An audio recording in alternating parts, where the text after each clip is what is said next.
Declan ordered the vintage Dom Perignon, winking at the waitress while his mistress giggled in the candlelight, completely unaware that 5 miles away, I was signing the document that would turn his black card into a piece of scrap plastic. He thought he was celebrating a birthday. He was actually throwing his own retirement party. He looked like a king in that moment, confident and untouchable. But by sunrise, he would be a beggar. And the best part? He would have no idea it was the boring, useless housewife who pulled the trigger. It started with the heat. It wasn't just warm, it was radiating off him like a furnace, a dry, terrifying heat that seemed to suck the moisture right out of the air in the master bedroom. I stared at the digital thermometer, my hand shaking so hard I could barely read the display. 105 degrees. The numbers seemed to burn into my retinas. 105. That wasn't just a fever. That was a siren screaming that something was critically wrong. Zach, my sweet 4-year-old Zach, was curled into a ball in the center of our king-sized bed, looking so small against the massive Egyptian cotton duvet. His chest was heaving, short, shallow breaths that whistled in his throat. I reached out to touch his forehead again, hoping the machine was broken, praying that it was just a glitch, but his skin burned my fingertips. He was mumbling something, a delirium-fueled string of nonsense that made my stomach twist into a hard, cold knot. "Mommy, the spiders," he whimpered, his eyes squeezing shut. I swallowed the bile rising in my throat. "No spiders, baby. Mommy is here. There are no spiders." I needed to cool him down. That was the first rule, right? Cool cloths. Tylenol. I ran to the ensuite bathroom, grabbing a washcloth and soaking it in lukewarm water. My mind was racing, a chaotic slideshow of worst-case scenarios. Meningitis, sepsis, brain damage. Every medical drama I'd ever watched played out in a horrific montage in my head. I rushed back and dabbed his neck, his underarms. He flinched away from the cold, letting out a high-pitched, weak cry that sounded nothing like my energetic boy. Then he stiffened, his back arched off the mattress, his eyes rolled back into his head, showing only the whites. He began to shake, a violent, rhythmic jerking that rattled the bed frame. "Zach, Zach, look at me," I screamed, dropping the cloth. He didn't answer. He was convulsing. Seizure. He was having a febrile seizure. Panic, cold and sharp, sliced through my chest. I remembered the CPR class I took 2 years ago.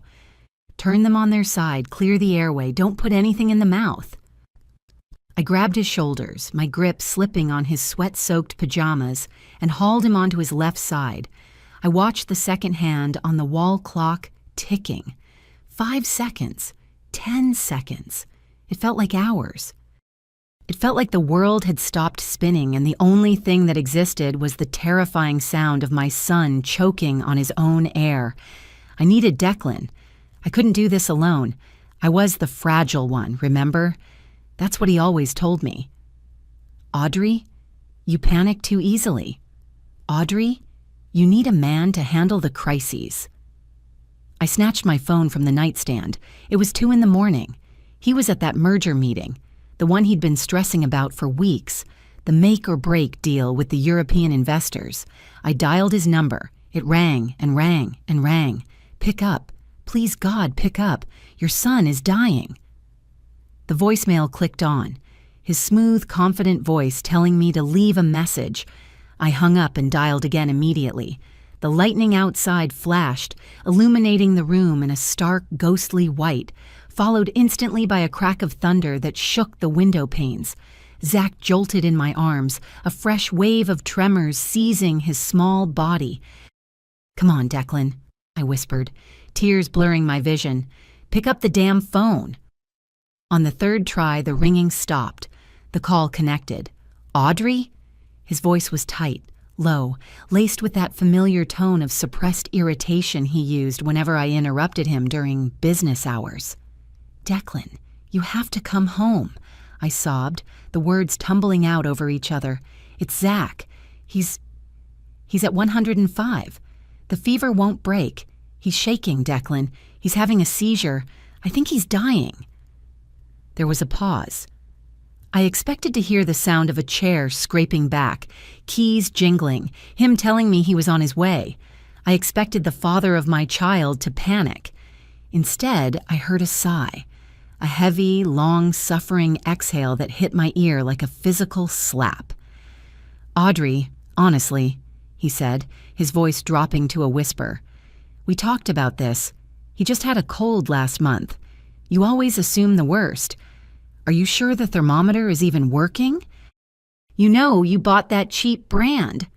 I stared at the phone, my mouth falling open. "He is convulsing, Declan. His eyes are rolled back. I need you to help me get him to the hospital. The storm is bad. I can't just leave, Audrey." He cut me off, his tone shifting to that condescending, toxic calm he perfected. "I am in the middle of the most critical negotiation of my career. These partners flew in from Zurich. If I walk out now, we lose everything. Do you want to be homeless? Do you want to lose this house because you couldn't handle a fever? He's not just hot, he's having a seizure," I screamed, my voice cracking. "Then call an ambulance, or call the driver. That's why we pay people, Audrey. Look, I have to go. They're waiting for me. Don't call again unless the house is burning down. You're being hysterical. If you're watching this video, tell me where you're from or what time it is for you." He didn't hang up immediately. Maybe his fingers slipped, or maybe the signal was bad because of the storm. For 3 agonizing seconds, the line remained open. "I'm not being hysterical, I stopped. My breath hitched in my throat. Through the speaker, underneath the static of the rain, I heard sounds. It wasn't the hushed tension of a boardroom.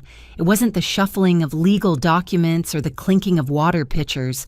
It was music, soft, sultry jazz piano, and the clinking of crystal. "Declan?" I whispered, confusion warring with the panic. Then a voice floated through the line, a woman's voice. It wasn't a corporate lawyer or a translator. It was high, sweet, and sickeningly intimate. "Baby, come on," the voice cooed. "Make a wish and blow out the candles. The ice cream is melting." Candles? Ice cream? My brain short-circuited. Today was October 20th. I looked at the date on my phone screen. October 20th. Kayla Vance, his new executive assistant. The one who was 23, fresh out of college, with wide, innocent eyes and a habit of touching his arm when she laughed. She had been to our house for the company barbecue. She had called me Mrs. Tate with such deferential respect. It was her birthday. I remembered because Declan had asked me to order flowers for her last week on the company account. "She's a vital asset to the team, Audrey. We need to make her feel welcome." "Just a second, sweetheart," I heard Declan say. His voice wasn't tight with stress anymore. It was warm, playful. "My wife is having one of her episodes, dealing with it now." One of her episodes. The phone slipped from my ear, landing on the duvet next to Zach's burning arm. The world tilted on its axis. He wasn't in a meeting with Zurich investors. There was no merger. He was at a birthday party. He was eating cake and drinking champagne while our son lay here, his brain potentially cooking inside his skull. I stared at Zach. The convulsion had stopped, leaving him limp and terrifyingly pale. He looked like a rag doll. "Declan!" I screamed at the phone, snatching it back up. "I can hear her. I can hear you." "Happy birthday to you." The group began to sing in the background, drowning out my scream. They were laughing. I heard applause. Click. The line went dead. He had hung up. Not because he was rushing home, but because he was done dealing with the nuisance. I looked at the phone, seeing my own reflection in the black screen. My hair was plastered to my forehead with sweat. My eyes were wild. I looked crazy. I looked exactly like the hysterical wife he told everyone I was. But beneath the panic, something else ignited. A spark. Tiny at first, but fueling itself on the oxygen of that dial tone. He left us. He chose her birthday candles over his son's life. "Okay," I whispered to the empty room. "Okay." I didn't have time to cry. I didn't have time to scream. I had to save Zach, because clearly his father wasn't coming. I wrapped Zach in the thickest wool blanket I could find, bundling him up like a burrito. He was dead weight in my arms, 40 pounds that felt like 400. I hoisted him up, his head lolling against my shoulder, his breath hot and rapid against my neck. "Stay with me, baby. Mommy's got you. We're going for a ride," I murmured, my voice trembling but my legs moving with purpose. I ran out of the bedroom and down the grand staircase. The house was dark, the shadows stretching out like long, grasping fingers. The storm outside was raging now, battering the house with a ferocity that made the crystal chandelier in the foyer tremble. I reached the mudroom and grabbed the keys from the hook. Or I tried to. The hook labeled Range Rover was empty.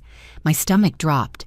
The SUV, the safest car we owned, the one with the 4-wheel drive and the heavy tires perfect for navigating a Georgia thunderstorm. It was gone.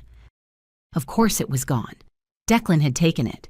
He said his sedan was making a noise. He needed the reliable car for the partners.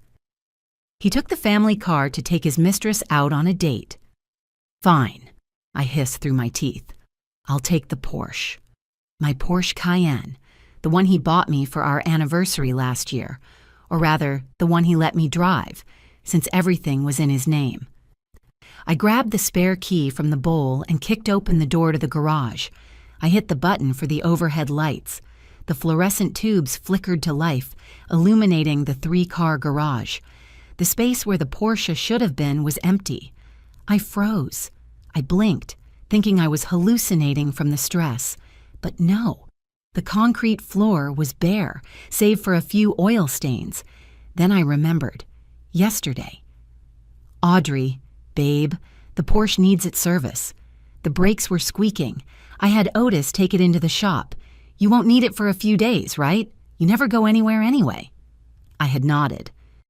I had thanked him for taking care of it. "You're so thoughtful, Declan."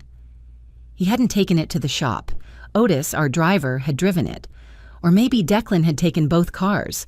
No, Otis drove him. They took the SUV. Where was the Porsche? It didn't matter. The realization hit me like a physical blow to the gut. We were trapped. We lived in the exclusive gated community of Buckhead, but our estate was set back, isolated for privacy. The driveway alone was a 1/4 mile long. The main road was another mile from the gate. I looked at Zach. His lips were turning a bluish tint.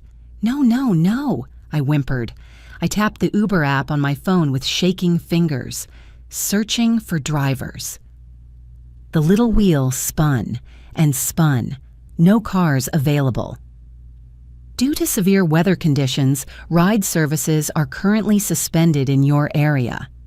I was the wife of the CEO of Tate Enterprises. I lived in a $5 million mansion. I had a closet full of designer clothes and a jewelry box worth more than most people's lifetime earnings. And I was standing in my garage, holding my dying son, completely and utterly helpless. I couldn't wait. The ambulance would take too long to navigate the storm and the security gate. I looked at the garage door. The rain was coming down in sheets, a solid gray curtain. "Hold on tight, Zach," I whispered, tightening my grip on the blanket. I stepped out into the deluge.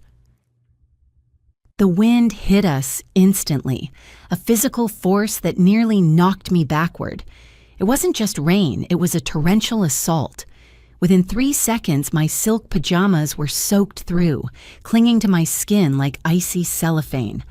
I was barefoot. I hadn't even thought to put on shoes. I tucked Zach's head under my chin, shielding his face with my body. I started to run. The driveway was paved with decorative cobblestones, beautiful, old world, and slick as oil when wet. The wind whipped my hair across my face, blinding me. I could barely see 2 feet in front of me. Lightning flashed again, striking a tree somewhere in the distance with a deafening crack that made me scream. I kept moving, 1 foot in front of the other. Don't fall, don't fall, don't fall. The sharp stones dug into the soles of my feet. I stepped on something sharp, a twig, a rock, and felt the skin slice open, but the adrenaline masked the pain. All I could feel was Zach's heat radiating through his wet clothes. We made it halfway down the driveway. I could see the iron gates in the distance, illuminated by the flashes of lightning. Then, my foot found a patch of moss-covered stone. My leg went out from under me. It happened in slow motion. I knew I was going down. My only thought was, save the head, save his head. I twisted my body in midair, wrenching my spine violently to the left so that I would take the impact. I slammed onto the stones. My right knee took the brunt of it, smashing against the hard edge of a paver. The sound was sickening, a wet crunch. Pain, white-hot and blinding, shot up my leg and exploded in my brain. I screamed, the sound torn from my throat by the wind. But I held him. I hadn't let go. Zach was safe, cradled on top of me, wrapped in the wool blanket which was now heavy with water. I tried to stand up. My knee buckled immediately. I looked down. In the flashes of lightning, I saw dark blood mixing with the rainwater, swirling away into the gutters. My knee was a ruin. "Get up, Audrey," I snarled at myself. "Get up or he dies." I forced myself up, putting all my weight on my left leg, dragging the right one. I hobbled toward the gate. It was closed. The electronic keypad was on the other side of the pillar. I reached the gate and punched in the code with trembling fingers. The gears groaned, protesting against the wind, and the heavy iron bars slowly swung open. I stumbled onto the main road. It was deserted. A river of water rushed down the gutters. "Help!" I screamed, waving my free arm. "Somebody help us!" A pair of headlights cut through the darkness. A car, a luxury sedan. I stepped into the road, waving frantically. The car didn't slow down. It swerved around me, splashing a wave of dirty, oily water into my face and sped off into the night. I stood there, gasping, wiping the grime from my eyes. I was a beggar. That's what I was. A pathetic, soaked, bloody beggar on the side of the road. Then another set of lights, louder this time. A rumble. An old delivery truck, boxy and dented, came trundling down the road. It slowed down. The brakes squealed. The window rolled down. A face appeared. An older man, grizzled, wearing a faded baseball cap. He looked rough. In any other situation, I would have been terrified. "Lady?" he shouted over the rain. "What the hell are you doing out here?" I hobbled to the window. "My son," I choked out. "High fever, seizures. Please." "The hospital. I have money. I'll give you everything." He looked at the bundle in my arms.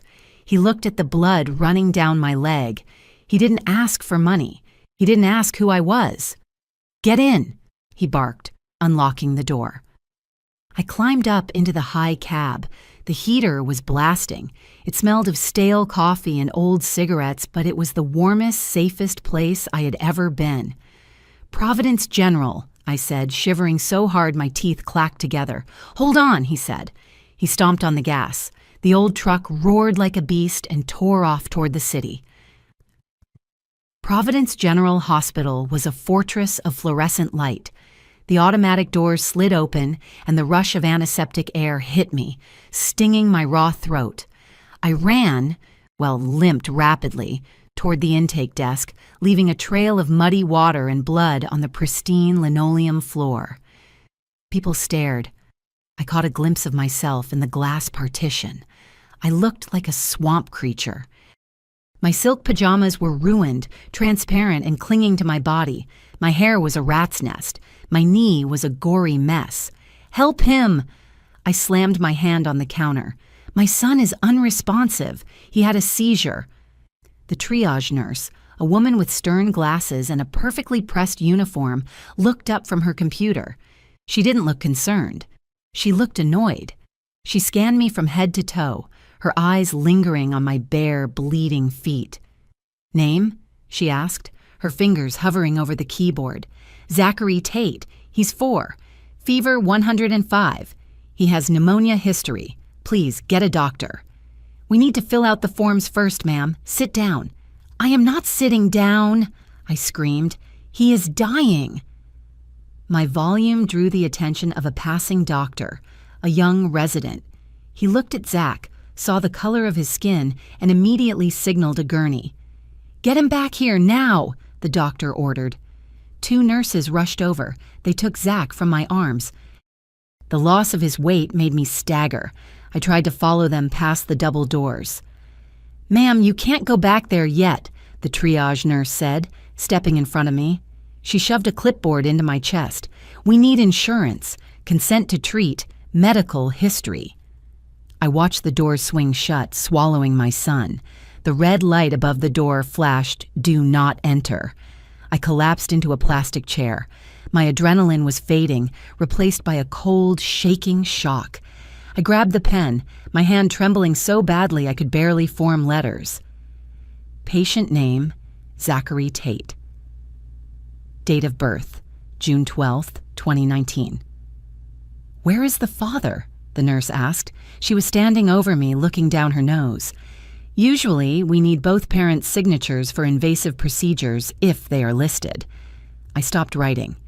The pen dug into the paper. "Where is the father?" she repeated, louder this time, as if I were stupid.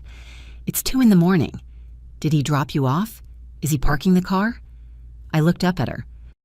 I thought about the jazz music, the laughter, the way he had sighed when I told him his son was dying. "There is no father," I said. My voice sounded strange, calm, dead. "Oh," the nurse said, her eyebrows raising.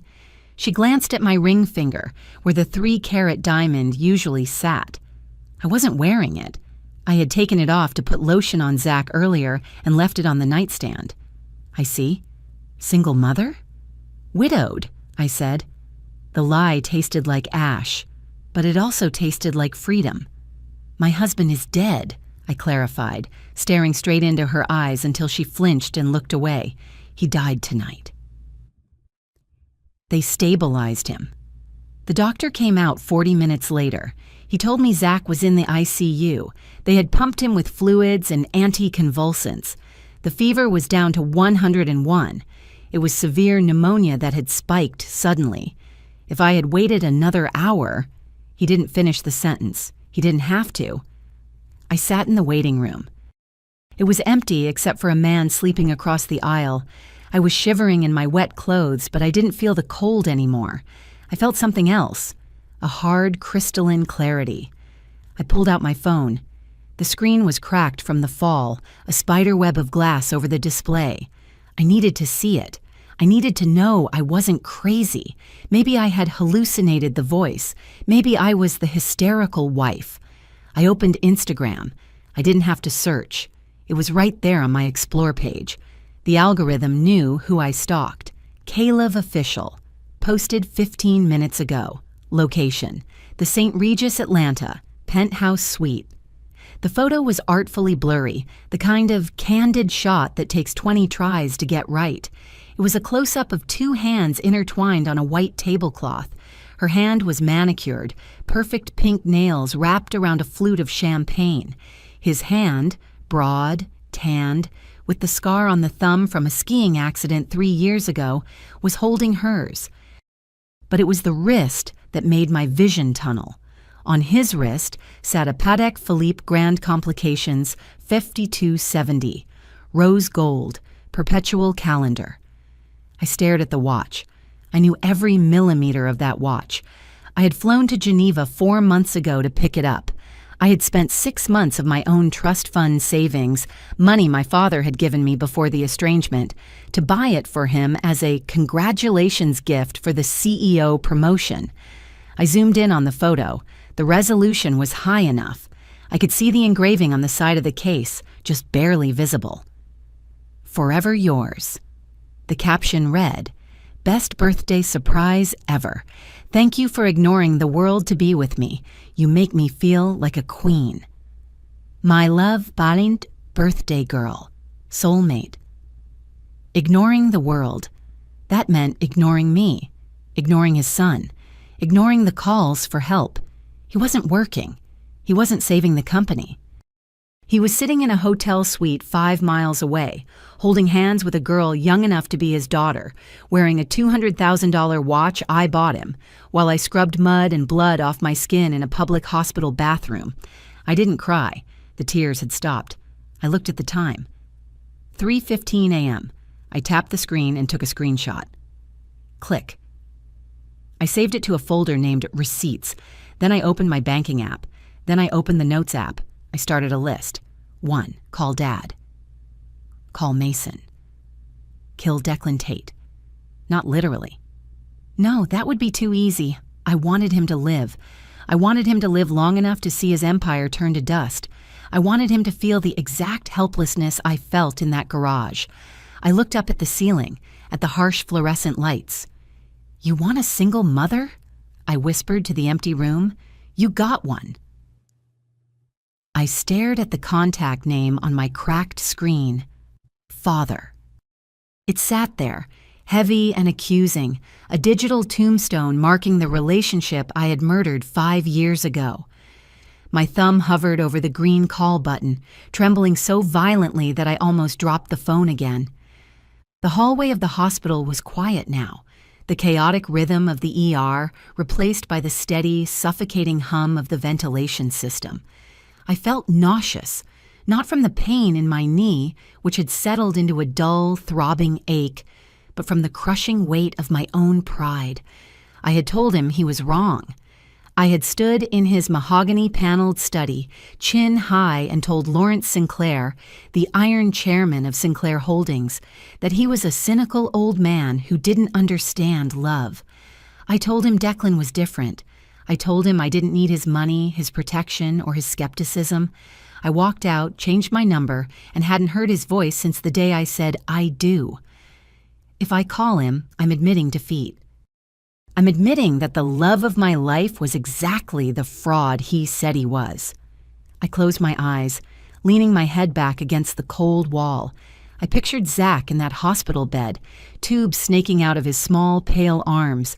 I pictured the seizure, the way his eyes rolled back. Pride is expensive, Audrey, but your son's life is priceless. I pressed the button. The ringback tone was a low, European-style trill. 1 ring, 2 rings. My heart hammered against my ribs like a trapped bird. He wouldn't answer. Why would he? It was 3:30 a.m. He was probably asleep, or maybe he'd blocked me years ago. Maybe I was dead to him. Audrey. The voice was instantaneous. It wasn't groggy with sleep. It was sharp, alert, and terrifyingly familiar. He didn't say hello or ask who it was.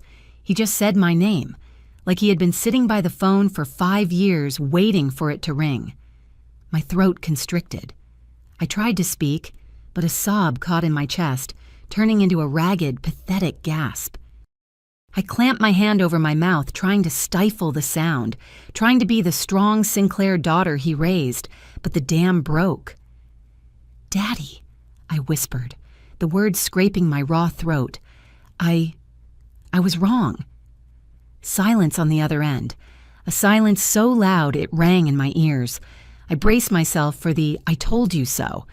I braced myself for the lecture, the cold indifference, the click of the line going dead. "Where are you?" he asked. His voice had dropped an octave. It wasn't the voice of the chairman. It was the voice of a father who heard his daughter bleeding. "Providence General," I choked out, wiping my nose with the back of my grimy hand. "It's Zach. He's sick, really sick. And Declan isn't here." "Is he hurt?" The question was a command. "No, he's at a hotel, with her." I heard a sound on the other end, the distinct snap of a pencil breaking. "Stay exactly where you are," Lawrence Sinclair said. The steel was back in his voice, cold and impenetrable. "I am activating the protocol. Mason is already in the city. He will be there in 20 minutes. Do not sign anything else until he arrives. Do you understand me?" "Yes," I whispered. "Audrey? Yes? You are a Sinclair. Lift your head up. The crying stops now. The war begins in 20 minutes." I sat in the plastic chair, watching the clock tick. 19 minutes later, the double doors of the waiting room swung open. Mason Jones didn't look like he had been asleep. He looked like he had stepped out of a GQ photo shoot. Tailored navy suit, perfectly pressed, briefcase in hand, eyes scanning the room with predatory precision. Mason. My childhood best friend. The man my father had wanted me to marry. The man who had stood silently at the back of the church on my wedding day, looking like he was attending a funeral. He spotted me.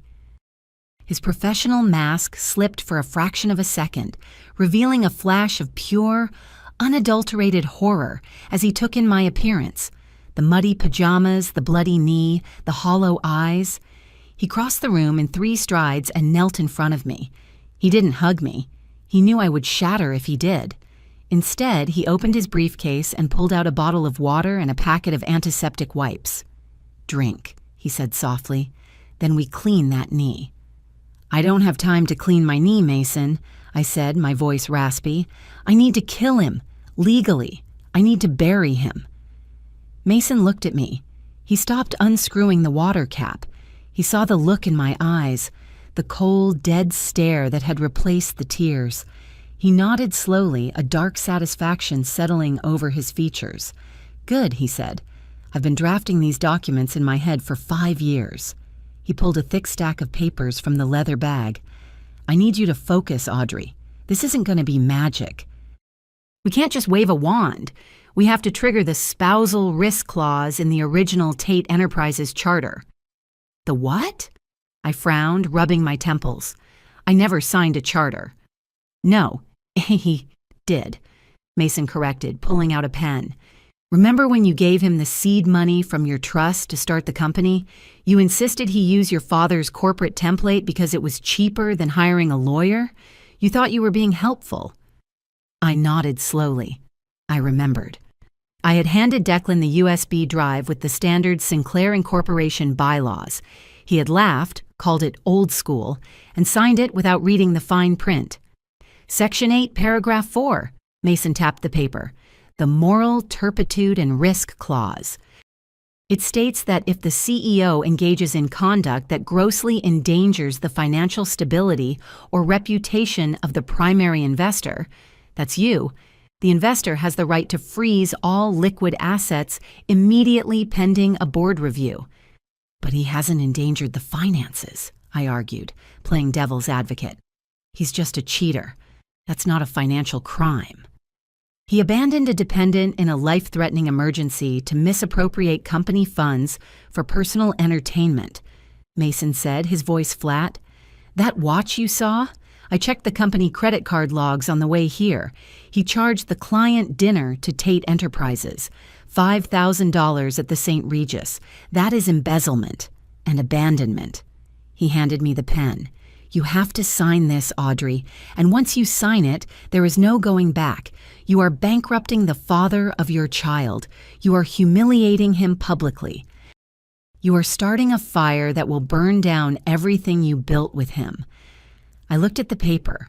I looked at the signature line. Plaintiff, Audrey Sinclair. I thought about the garage. I thought about the empty space where the car should have been. I thought about the delivery truck driver who had more humanity in his pinky finger than Declan had in his entire body. "Give me the pen," I said. I didn't hesitate. I carved my name into the paper so hard the tip tore through the page. The house was exactly as I had left it, but it felt completely alien. It was 5 a.m. The storm had passed, leaving behind a heavy, damp silence that pressed against my ears. I limped through the front door, Mason waiting in the running car outside. I had told him I needed 10 minutes, just 10. I walked into the foyer. The crystal chandelier sparkled in the dim light of dawn. It looked vulgar now, sharp and cold. I smelled it immediately, the lingering scent of Declan's cologne, Santal 33 Cook, hanging in the air. It used to make my heart flutter. Now it made bile rise in the back of my throat. It smelled like lies. It smelled like the St. Regis. I climbed the stairs, ignoring the screaming pain in my knee. I went to the master bedroom. The bed was still unmade, the sheets tangling where Zach had been seizing just hours ago. The thermometer was still on the nightstand, reading 105. I grabbed a duffel bag from the closet. I didn't pack my clothes. I didn't pack the silk dresses Declan liked me to wear to his business dinners, the ones that were cut just a little too low, designed to show me off like a trophy. I left them hanging there, ghostly silhouettes in the dark. I went to the nursery. I packed Zach's favorite dinosaur, his nebulizer, his blanket. Then I went to my jewelry box. I opened it. The diamonds glittered. The anniversary necklace. The push present bracelet. The "I'm sorry I missed dinner" earrings. Leave them, a voice in my head whispered. They're tainted. No, the new, colder voice answered.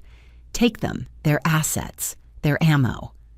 I swept them all into the bag, not because I wanted to wear them, but because I didn't want her to have them. I knew how this worked. If I left them, next week Kayla would be wearing my emeralds in an Instagram story captioned, "Vintage Finds." Over my dead body. I moved to the bathroom. I saw his toothbrush next to mine. I saw the razor he used to shave his face before he kissed me goodbye yesterday morning. I wanted to smash the mirror. I wanted to take a baseball bat to the vanity and shatter every bottle of expensive cologne. I wanted to scream until the windows blew out, but I didn't. Screaming was for the hysterical wife. Screaming was for the victim. I closed the bag. Zip. The sound was final. I wasn't just packing a bag, I was packing up 5 years of delusions. I turned off the light, leaving the room in darkness. "Goodbye, Declan," I whispered to the empty air. I hoped the cake was worth it. I was halfway out the kitchen door when I stopped. I looked at the massive stainless steel Sub-Zero refrigerator. It was the altar at which Declan worshipped. The first thing he did when he came home, every single day without fail, was walk to that fridge, open it, and grab a bottle of sparkling water or a beer. It was muscle memory. It was his ritual. I reached into my purse and pulled out the envelope Mason had given me. Notice of asset freeze and intent to divorce. It was legal. It was dry. It was devastating. I walked over to the fridge. I didn't just tape it up haphazardly. I was precise. I found the heavy silver magnet, a souvenir from our honeymoon in Paris, and placed the document exactly at eye level. I stepped back to admire my handiwork. It looked innocent, just a piece of paper, but it was a landmine. He would come home hungover. He would be thirsty. He would reach for the handle, expecting cold water, and instead he would get a face full of reality. I imagined the moment. I played it out in my head like a movie. The confusion, the squinting, the realization, the anger. Why the fridge, Audrey? I asked myself. Why not the pillow? Why not the front door? Because the fridge is where he goes to feed himself, and I wanted him to know that the feeding trough was closed. I wanted him to associate his thirst with his failure. I adjusted the paper slightly to the left so it was perfectly straight. "Bon appétit," I muttered. I walked out the back door, locking it behind me. I threw the key into the decorative koi pond in the garden. It made a satisfying plop and disappeared into the murky water.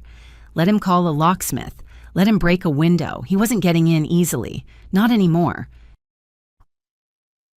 Citadel Capital Private Wealth Management didn't open until 9 a.m., but when your last name is Sinclair, the doors open when you knock. It was 8:15 a.m.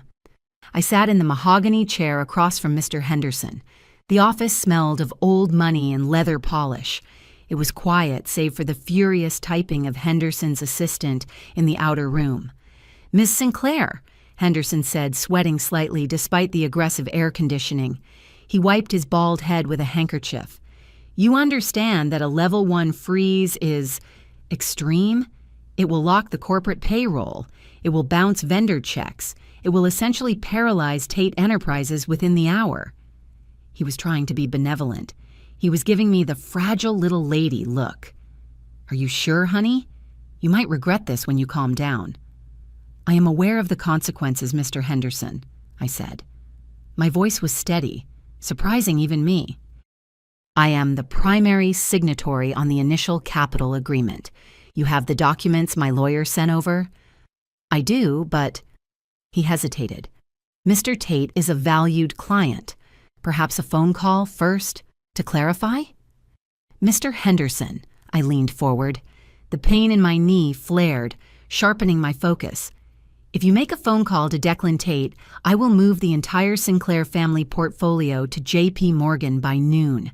My father is currently on the line with his broker, waiting for my signal. Do you want to be the one who lost the Sinclair account? Henderson went pale. The blood drained from his face so fast he looked like he might faint. He knew the numbers.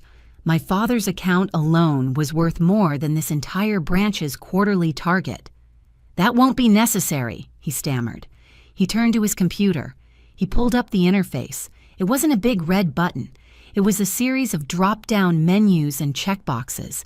It looked boring. It looked like filing taxes. Authorize Level 1 freeze, he narrated nervously. Authorize credit halt. Authorize asset seizure on collateral, which is the Maybach. And the house, I added. The deed is held by the trust. And the house, he repeated, his finger hovering over the enter key. Are you sure? I looked at his finger. 1 click, 1 millimeter of movement to destroy a man's life. Do it. Click. Transaction pending, approved, Henderson exhaled. The accounts are locked. His cards will decline immediately. The repo orders have been dispatched to the agencies. I sat back in the leather chair. I expected to feel guilty. I expected to feel sad. Instead, I felt a rush of cold, clean air fill my lungs. It was done. The weapon was fired. Thank you, Mr. Henderson, I said, standing up. I'll see myself out. I didn't see him wake up, but I didn't need to. I knew his routine better than I knew the back of my own hand. I could visualize it with forensic accuracy as I sat in the hospital cafeteria, stirring a cup of lukewarm coffee. It was 10 Bauer AM now. He would have woken up in the St. Regis, the high thread count sheets tangling around his legs. His head would be pounding. Champagne always gave him a headache. He would reach for Kayla, pull her close, maybe mumble something about how much better this was than home. She would giggle, that irritating airy sound, and ask for room service. He would check his phone. He would see the missed calls from me last night. He would roll his eyes. Drama queen, he'd think. She probably panicked over a scraped knee. He wouldn't call back. He would assume if it was serious, I'd have left a message, or 10. He would get dressed. He'd put on yesterday's suit, smelling faintly of smoke and sex. He would realize he was late for work. I gotta go, babe, he'd say, kissing her on the forehead. Order whatever you want. Put it on the room. He would walk out to the valet stand. He would reach for his wallet to tip the guy. This was the part I savored, the part where the geometry of his world started to collapse. He would tell the valet to bring the car. The valet would look at him, confused. Sir, your car isn't here. Because the valet didn't have it. The repo men had been efficient. They probably snagged the SUV from the hotel lot at 9:05 a.m., 5 minutes after Henderson clicked that button. Declan would argue. He would shout. He would threaten to sue the hotel. Then, realizing he was making a scene, he would storm off and hail a taxi. Take me to Buckhead, he'd bark at the driver. He would sit in the back of the cab checking his emails, realizing his company login wasn't working. Server error, he'd think. It is incompetent. He would arrive at the gate. The taxi meter would read $45. He would pull out his sleek black Centurion card, the symbol of his status, his power, his manhood. He would hand it to the driver. The driver would swipe it. Declined. He would laugh. Try it again, he'd say arrogantly. It's a black card. It doesn't decline. Declined. He would try the Visa. Declined. The Amex. Declined. I took a sip of my coffee. It was bitter, but it tasted like victory. He was currently standing on the curb in front of our mansion, arguing with a cab driver over $40, pockets full of useless plastic, about to walk into an empty house to find a magnet on the fridge. The storm was over for me, but for Declan Tate, it was just making landfall. I sat in the uncomfortable vinyl chair next to Zach's bed, the rhythmic beep, beep, beep of the heart monitor acting as a metronome for my anxiety. I kept staring at the door, half expecting Declan to burst in, smelling of stale champagne and righteous indignation. But he didn't come. Instead, my phone buzzed in my lap. It wasn't a text, it was a notification from the joint banking app I hadn't yet logged out of. Transaction declined, yellow cab service, amount $48.50. A dark, cold smile touched my lips. I closed my eyes and let the image play out in my mind. I didn't need to be there to see it. I knew Declan. I knew he would have tried the card once, arrogant and dismissive, assuming the machine was broken. Then he would have tried the second one. Then the third. I could picture the taxi driver, probably a guy who had been driving for 12 hours and had zero patience for men in wrinkled suits, turning around and demanding cash. I felt a twist in my stomach. Not guilt. It was the strange, hollow feeling of watching a statue topple. He would be digging through his pockets right now, fishing for loose bills. He hated carrying cash. He called it dirty. He probably had to scrape together a few 20s he kept for valet tips. My thumb hovered over the screen. Another buzz. Transaction declined. Yellow cab service. He tried again. He was desperate. He was panicked. For the first time in 5 years, Declan Tate was feeling the friction of the real world. The world where you can't just smile and charm your way out of a debt. Mommy, Zach stirred in the bed. I dropped the phone instantly, the malicious joy vanishing. I leaned over him, brushing the damp hair from his forehead. I'm here, baby. I'm right here. I'm thirsty, he rasped. I poured water into a cup, my hands steady. I was a mother first. The avenging angel could wait for the next notification. But deep down, a part of me was already waiting for the next scene, the one I could watch in high definition.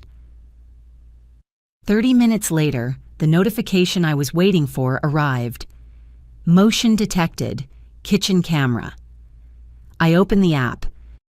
The video feed loaded, grainy but clear enough. The kitchen was bathed in the gray light of the rainy morning. The back door flew open, and there he was. Declan stormed in, looking like a wreck. His tie was loosened, hanging around his neck like a noose. His white dress shirt was stained. Coffee? Mud? It didn't matter. He looked small. The grand architecture of the kitchen, with its 12-foot ceilings and marble countertops, seemed to dwarf him. I held my breath. I wanted to scream at the screen. Look at the fridge, you coward! He paced in a circle first. He ran his hands through his hair, messing up the perfect gel style. He shouted something. The audio was garbled, but I could read his lips. Audrey! He thought I was hiding. He thought I was upstairs, sulking, waiting for him to come and apologize so we could go back to normal. He had no idea normal had been incinerated. He walked to the sink and splashed water on his face. Then, inevitably, he turned toward the Sub-Zero. He reached for the handle. He froze. I zoomed in on the screen. He was staring at the magnet. He was staring at the crisp white envelope with the red legal stamp. He laughed. I saw his shoulders shake. He actually laughed. He thought it was a joke. He ripped the paper off the fridge, crumbling the tape. He unfolded it with an aggressive snap. I watched his eyes scan the document. Notice of asset freeze. The laugh died. He went still. He read it again. Then he looked up, straight into the camera lens, as if he suddenly realized he was being watched. His face wasn't handsome anymore. It was twisted, ugly, contorted with a rage that made my blood run cold, even from 5 miles away. He crumpled the paper into a ball and threw it across the room. It bounced harmlessly off the island. It's not a prank, Declan, I whispered to the phone. Read the fine print. He didn't stay in the kitchen. He turned and sprinted out of the frame. I switched feeds. Hallway cam. Study cam.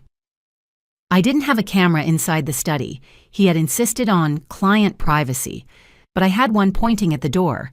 I watched him burst in. I knew exactly what he was doing. He was running to the wall safe behind the painting of the ship, the safe where he kept his emergency liquidity, $50,000 in cash, 10 gold bars, his passport. I counted the seconds. 1, 2, 3. I imagined him spinning the dial, left to 20, right to 10, left to 5. I imagined the heavy clunk of the bolts retracting. I imagined him pulling the door open and seeing nothing. Well, not nothing. I had left him a single yellow sticky note stuck to the back of the metal box. The gold was bought with the Sinclair Trust distribution of 2021. I repossessed it. The passport is with my lawyer. Safe travels. The door to the study flew open again. Declan stumbled out. He looked like he was going to be sick. He was clutching his chest, breathing hard. He leaned against the wall, sliding down until he hit the floor. He put his head in his hands. He was broke. Not just cash flow issues broke. He was can't buy a sandwich broke. I felt a twinge of pity, just a flicker. It was the muscle memory of loving him. I stamped it out instantly.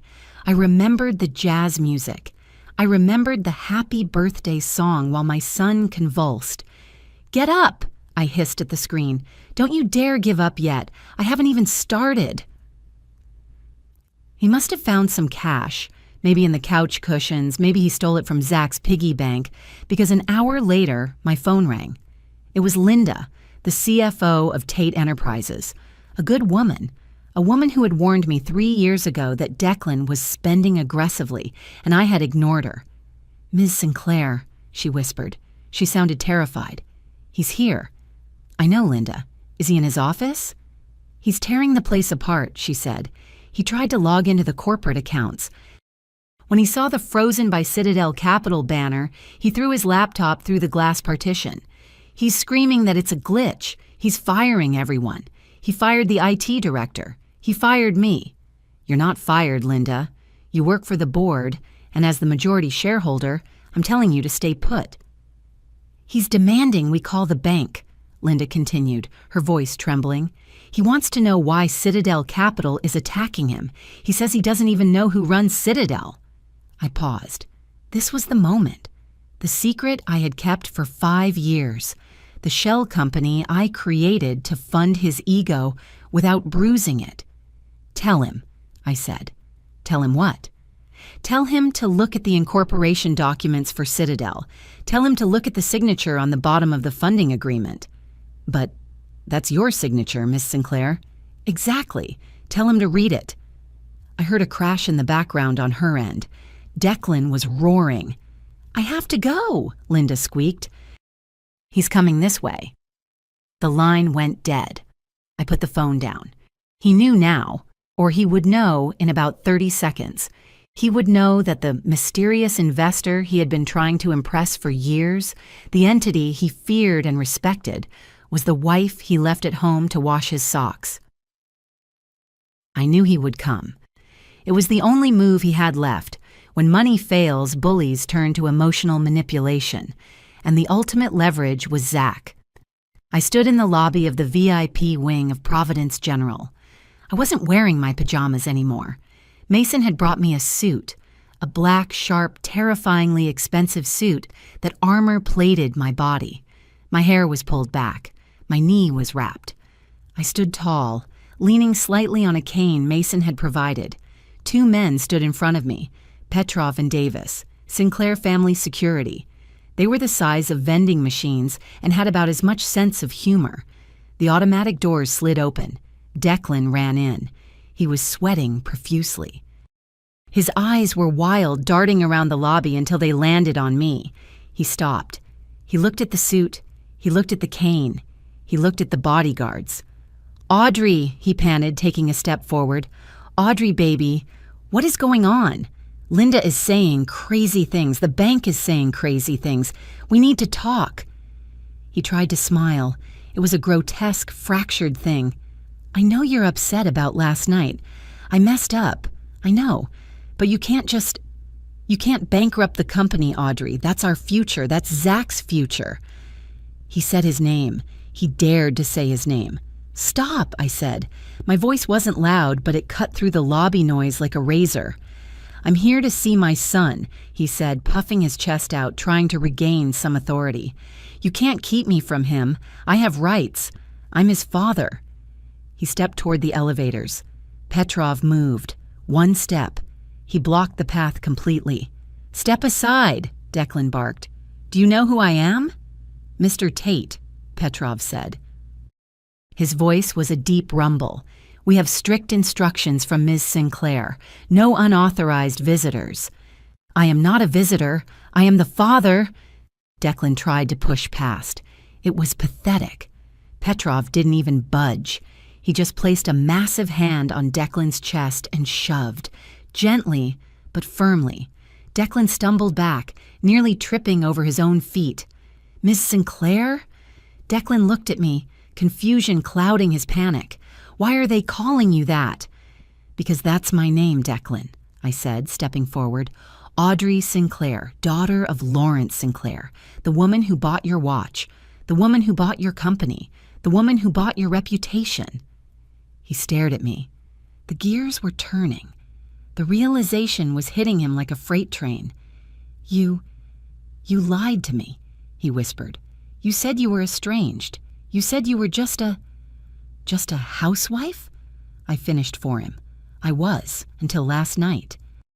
Now I'm the chairman. I want to see Zach, he pleaded, his voice cracking. The fight was draining out of him. No, I said. You made your choice. You chose the birthday party. You chose the candles. Go back to her, Declan. Go eat your cake. Petrov, I nodded to the guard. Remove him. If he returns, call the police and file for harassment. Audrey, please, he screamed as Davis grabbed his arm. I turned my back on him. I walked toward the elevators. I didn't look back. I listened to his screams fade as they dragged him out the sliding doors. I didn't go back to Zach's room. I knew he was safe. Mason was with him. I had one more stop to make. The elevator ride to the top floor of the Tate Enterprises building, my building, took 45 seconds. I watched the numbers climb. 10, 20, 30. I had never been to this floor. Declan had never invited me. He said it was boring business stuff. The doors opened. The reception area was chaotic. Phones were ringing unanswered. People were huddled in groups, whispering. When I stepped out, the silence spread like a wave. They saw the Sinclair bodyguards behind me. They saw the look on my face. Where's the boardroom? I asked the receptionist, a young girl with terrified eyes. End of the hall, ma'am, she stammered. I walked down the corridor. I could feel their eyes on me. Who is she? Is that the wife? I pushed open the heavy double doors. The remaining board members were there. Linda was there, wiping tears from her face. They were arguing, shouting over each other. We need to liquidate. We need to find Declan. The stock is in free fall. I took the cane and slammed it onto the mahogany table. Thwack. The room froze. Every head turned. I walked to the head of the table. The chair was empty. Declan's chair. It was high-backed, leather, pretentious. I didn't sit in it. I stood behind it. My name is Audrey Sinclair, I announced. I own 60% of the voting stock of this company through Citadel Capital. As of this morning, I have executed a hostile takeover of my own assets. Ms. Sinclair? One of the older men asked, adjusting his glasses. We didn't know. Ignorance is not a defense, I said coldly. Here is the new reality. Declan Tate is removed as CEO effective immediately for cause being embezzlement, fraud, and gross negligence. We need a vote, someone muttered. I am the vote, I snapped. You have two choices. You can resign now and keep your severance packages, or you can stay and help me clean up this mess. But if you stay, you answer to me. And if I find out any of you helped him hide money, I will bury you right next to him. The room was silent. You could hear a pin drop. Good, I said. Linda, get security. I want Declan's office cleared out. Box up his personal effects. Send them to the dump. I don't want his trash cluttering up my building. I looked out the floor-to-ceiling window. I could see the city's skyline. It looked different from up here. It looked small. I had won. I had the company. I had the money. I had my son. But as I looked at the empty CEO chair, I felt a sudden sharp pang of exhaustion. I wasn't just a CEO, I was a woman who had just amputated a limb to save the body. Okay, I whispered to myself, what's next? I sat in the dim light of the boardroom, the massive projector screen lowered. I wasn't looking at spreadsheets or stock tickers. I was watching a live feed from the security camera inside the penthouse apartment at the St. Regis. Technically, the apartment belonged to the Tate Family Trust, which meant it belonged to me. I had installed the Nest system 6 months ago when I first suspected Declan was working late, but I had never had the courage to check the footage. I didn't want to see the betrayal in high definition. Now, I couldn't look away. On the screen, Declan was pacing the living room. He looked manic. He was shouting at Kayla, who was sitting on the beige sofa, filing her nails with a terrifying calmness. I need the Cartier bracelet, Kayla, Declan pleaded. His voice came through the speakers, tinny but clear. And the earrings. Just for a week. I have a liquidity issue. The banks they're glitching. Glitching? Kayla didn't even look up. You mean frozen? I saw the news, Deck. Twitter is trending with broke CEO.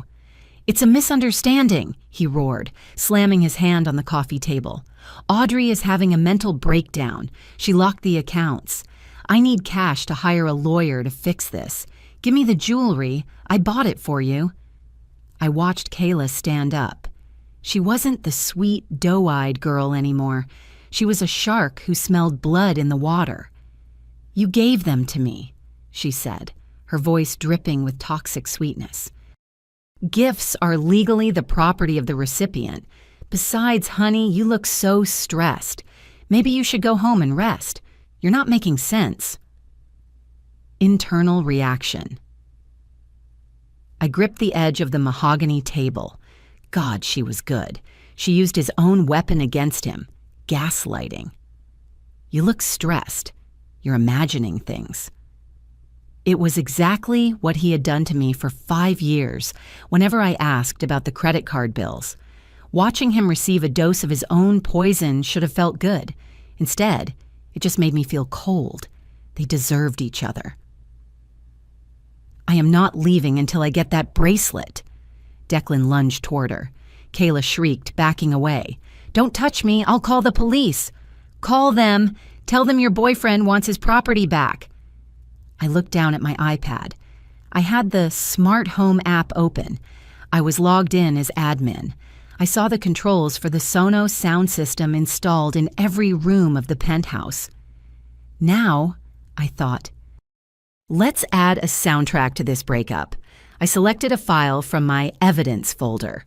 Audio clip 1 birthday called P3 treat.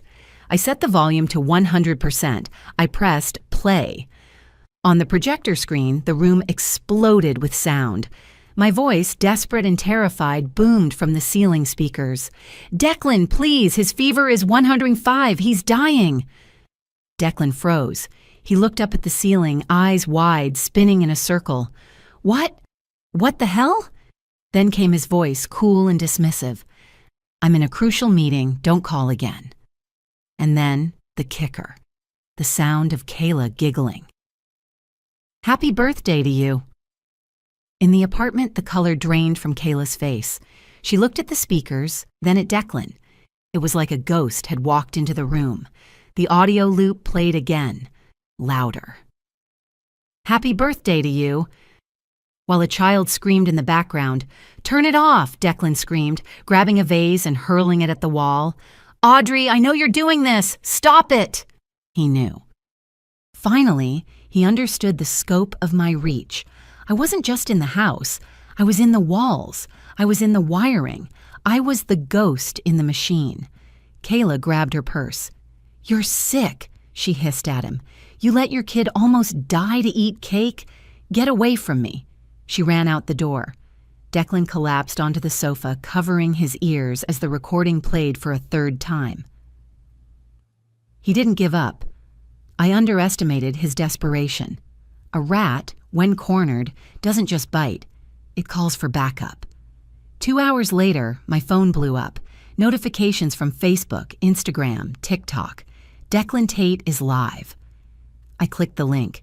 He wasn't alone. He was sitting in a cramped kitchen, his mother's house. Barbara Tate, a woman who had always looked at me like I was a walking ATM machine that didn't dispense enough cash. They had set the stage perfectly. Poor lighting. Declan in a tattered shirt, probably staged. Barbara holding a handkerchief, eyes red and puffy. "Hello, everyone," Declan said to the camera. His voice was thick with fake emotion. "I don't usually do this, but I have nowhere else to turn." He looked at his mother. Barbara sniffled loudly. "My daughter-in-law," Barbara wailed, clutching Declan's arm. She's a monster. My son worked 18-hour days to build that company. He gave her everything, a mansion, cars, servants. And what does she do?" She looked directly into the lens. "She cheated on him," Barbara lied, "with her lawyer. We found out, and when Declan confronted her, she used her daddy's money to freeze him out.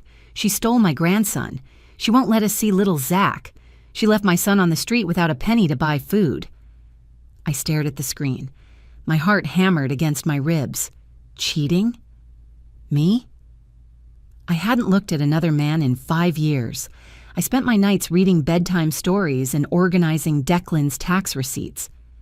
"She's a rich girl who thinks she can buy people," Declan added, wiping a dry eye. "She laughed when I begged to see my son. She said, 'No dogs allowed.' Who talks like that about the father of their child?" The comments section was scrolling so fast it was a blur. OMG, that's evil. "Rich people make me sick." "Justice for Declan." "Boycott Tate Enterprises." They were buying it. Of course they were buying it. It was a perfect underdog story, the hard-working husband versus the cruel heiress. I felt a wave of nausea, not fear, indignation. They were weaponizing my silence. They were taking my trauma and repainting it as their tragedy. "Okay, Barbara," I whispered, taking a screenshot of her crocodile tears. "You want to play the bad mother card? Let's play." Mason tried to talk me out of it. He wanted to issue a press release, a PDF, a safe, sanitized statement. "No," I told him, putting on my simplest black dress. "No jewelry, minimal makeup. They want a villain? I'll show them a mother." We booked the conference room at the Ritz. The press was there in droves. They smelled blood. They wanted to see the ice queen who kicked her husband to the curb. I walked to the podium. The flashes were blinding. Pop, pop, pop. I felt like a deer in headlights, but I forced my spine to straighten. I remembered Zach's seizure. I remembered the nurse asking, "Where is the father?" I didn't give a speech. I signaled the technician. "I am not here to argue with my husband," I said, my voice trembling slightly. "I am here to show you the timeline." The screen behind me lit up. Slide 1. A medical report. Patient Zachary Tate. Time of admission 2:15 a.m. Oct. 20. Diagnosis febrile seizure, respiratory distress. "This is my son's medical chart from 2 nights ago," I said. "He almost died." Slide. The Instagram screenshot. Caleb official. Time posted 2:20 a.m. Oct. 20. The photo of the champagne, the hands, the watch. "And this," I pointed to the screen, "is where my husband was at the exact moment our son was seizing. The St. Regis Hotel, celebrating his mistress's 23rd birthday." A gasp went through the room. It was audible. The reporters lowered their cameras to look at the screen. Slide 3. The audio file waveform. I played the clip, the one I had played in the apartment. "I'm in a crucial meeting. Happy birthday to you." When the audio ended, the room was dead silent. The narrative had shifted. I saw it in their faces. I wasn't the rich witch anymore. I was the grieving mother. My mother-in-law claims I am keeping her grandson from her, I said, my voice hardening. She claims I am cruel, but cruelty is singing happy birthday while your child stops breathing. I stepped back from the mic. I didn't answer questions. I just walked out. I checked Twitter 5 minutes later. Declan is trash was trending #1 worldwide. The victory at the press conference didn't stop him. It just made him more desperate. He needed cash. Fast. The next morning, my phone rang. It was Mr. Reynolds, the realtor who managed our vacation property on Lake Lanier. Mrs. Tate? He sounded uncomfortable. I have Declan on the other line. He's trying to list the lake house. For a quick sale, cash only, 30% under market value. I laughed. It was a dry, humorless sound. Let me guess. He told you I agreed to it. He said you were unwell and couldn't come to the phone, but that you authorized the sale to pay for medical bills. Toxic benevolence again. Even while robbing me, he painted me as the sick, fragile one. Put him on speaker, Mr. Reynolds, and merge the calls. A click. Then I heard Declan's frantic voice. Look, just draft the contract. I'll sign for both of us. She trusts me. I don't think she does, Declan, I said into the phone. Silence. Heavy, terrified silence. Audrey? He breathed. The lake house is in the trust, Declan, I said. Clause 4. Joint tenancy with right of survivorship.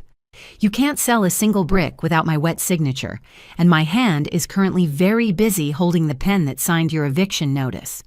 Audrey, please, he cracked. I owe people money. Bad people. I borrowed against the expectation of the merger. If I don't pay them, then I guess you'll have to learn to run fast, I said. Mr. Reynolds, if he calls again, report it as attempted fraud. I hung up. He was borrowing from loan sharks. He was digging the hole deeper. I didn't expect to hear from Kayla again. I thought she would vanish back into the woodwork. But the next day, a courier package arrived at the Sinclair offices. It was a laptop, an old MacBook with a sticker of a cherry on the lid. Attached was a note, scrawled in shaky handwriting. He's broke. I'm gone. I'm not going to jail for him. Here, this is his business plan. Check the folder marked Legacy. Don't come looking for me. It was Kayla. She was cutting a deal, offering up a sacrifice to keep me from hunting her down. I opened the laptop. I found the folder. It wasn't a business plan. It was a diary, a log. Entry, March 12th. Barbara gave me the herbal powder today. Said it's an old family recipe. Tasteless, she said. Put it in her tea. It'll make her tired, confused. If she's weak, she can't ask questions about the money. My blood froze in my veins. I remembered the tea, the special blend Barbara always sent over, the months of brain fog, the fatigue I couldn't shake, the way Declan would pat my hand and say, See, you're not capable of handling the finances, Audrey. You're too sickly. They weren't just stealing from me. They were poisoning me, slowly, methodically, to keep me docile. I read further. Entry, April 4th. It's working. She slept for 14 hours. Declan signed the transfer while she was out. I slammed the laptop shut. I felt like I was going to vomit. I had thought this was just greed. I thought it was just a midlife crisis and a gold digger. This was systemic abuse. This was a conspiracy to dismantle a human being. I picked up the phone. I didn't call Mason. I called the detective Mason had on retainer. Find her, I said, my voice shaking with a rage I had never felt before. Find Kayla Vance. She's trying to run. Stop her at the airport. I have evidence of assault and poisoning. And Declan? The detective asked. Let him run, I said. He has nowhere to go but down. I want him to feel the walls closing in. I looked out the window at the gray Atlanta sky. The rain had started again. You wanted a weak wife, Declan? I whispered. You should have made sure the poison worked. The smell of desperation is distinct. It smells like unwashed clothes and nervous sweat.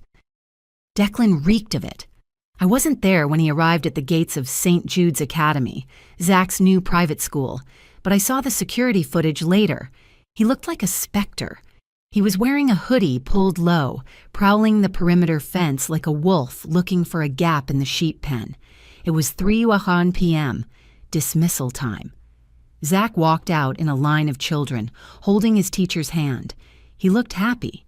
He was pointing at a bird in the sky. Then the wolf lunged. Declan didn't call out. He didn't wave. He sprinted from behind a parked van, shoving a mother aside. He grabbed Zach by the backpack, yanking him backwards so hard my son's feet left the ground. "You're coming with me," Declan roared. His voice was cracked, unrecognizable. Zach didn't scream at first. He froze. The primal freeze of a prey animal. Then he saw the face under the hood. The face of the man who used to read him stories, now twisted into a mask of terrifying need. "No! No!" Zach shrieked, thrashing. "Mommy!" "Help! Shut up, Zach! I'm your father!" Declan dragged him toward a rusted sedan idling at the curb. He wasn't holding his son. He was holding a hostage. He was holding a bargaining chip. The teacher, Miss Prentice, was a hero. She didn't run away. She threw herself at Declan, grabbing his arm. "Let him go! Security!" Declan shoved her. She fell hard onto the asphalt. "Stay back!" He screamed at the gathering crowd of terrified parents. "He's my son. I have rights!" But he didn't count on the shadows. Petrov and Davis stepped out of the black SUV parked 10 yards away. They didn't run. They moved with the terrifying speed of trained predators. Declan never made it to the car. Davis tackled him from the left. Petrov secured Zach, scooping him up and shielding him with his massive body.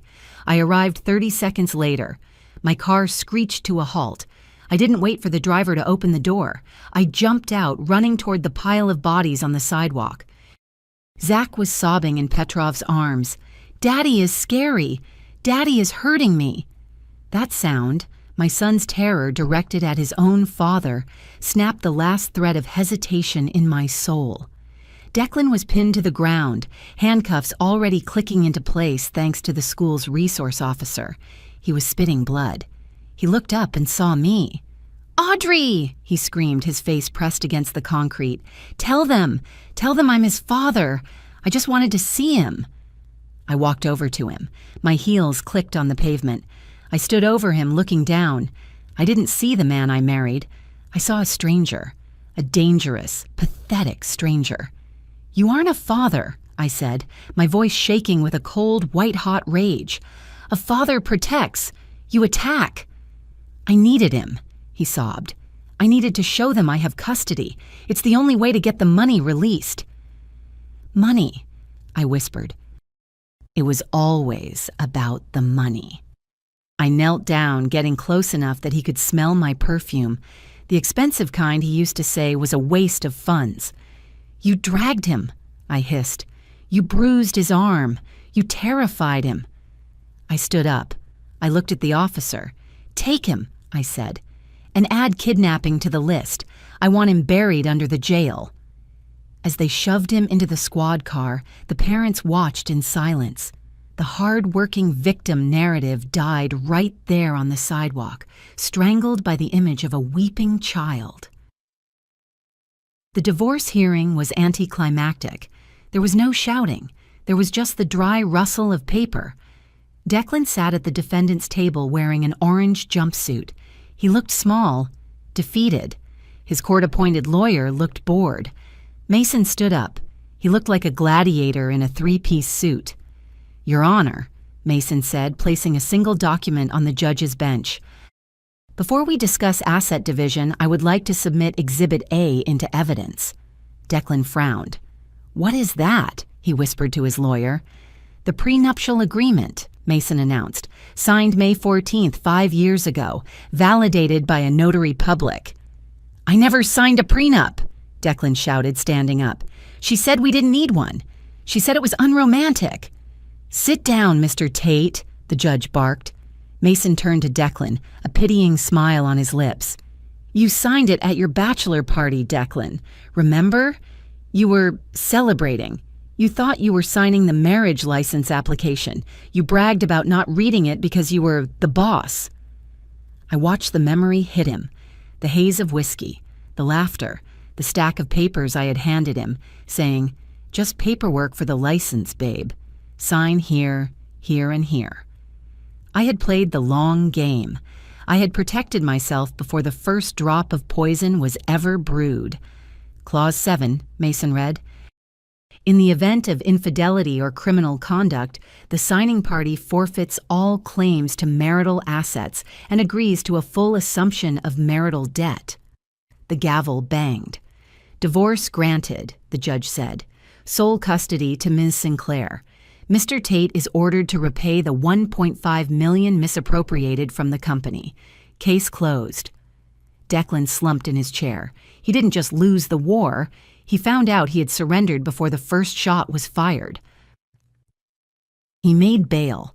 Barbara mortgaged her house to get him out pending the kidnapping trial. He should have run. He should have fled to Mexico. But Declan Tate had a fatal flaw: arrogance. He thought he was smarter than everyone else. He needed money to pay the restitution. He needed a win.